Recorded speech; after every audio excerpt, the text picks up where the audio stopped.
మా ఈరన్న మాట్లాడుతాడన్నా, ఎట్లా అనిపించింది నీకు?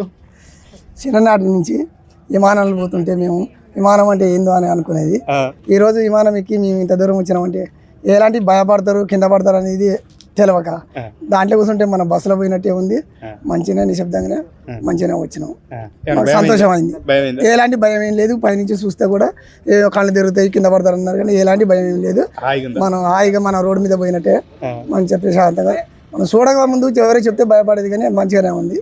సంతోషంగా వచ్చింది. అనుకున్నావా లైఫ్ లో ఒకసారి ఎక్కడం అనేది ఈ విమానం ఎక్కడం అనేది మనకు తెలియదు. అనుకోలేదా? లైఫ్ లో కూడా అనుకోలేదు. ఈ రోజు ఆ సాయిబాబా దయ వల్ల ఇంత దూరం రాగలిగినాం. నువ్వు చెప్పు, ఏమనిపించింది? మంచిగానే వచ్చినాం అయ్యా, దేవుని కాడ చూడాలనుకున్నాం. బస్సులు కాక వచ్చినట్టు వచ్చినాం. ఆ దేవుని దయ వల్ల మంచిగా వచ్చినాం అయ్యా. మబ్బులంగా మంచిగా సంతోషంగా వచ్చినాం. చూడాలనుకున్నాం. విమానం ఎన్నడూ ఎక్కాలి అనుకోను మేము. ఏం చేస్తావు నువ్వు ఇంటి దగ్గర? ఏముంది అయ్యా, పొలం పని చేస్తాం. వాళ్ళు ఎవరైనా కూడా రావాలనుకుంటే కింద స్క్రోల్ అయిన నెంబర్ కాంటాక్ట్ చేయండి. అమ్మనాన్న టూరిజంని కాంటాక్ట్ చేసి మీరు రావచ్చు.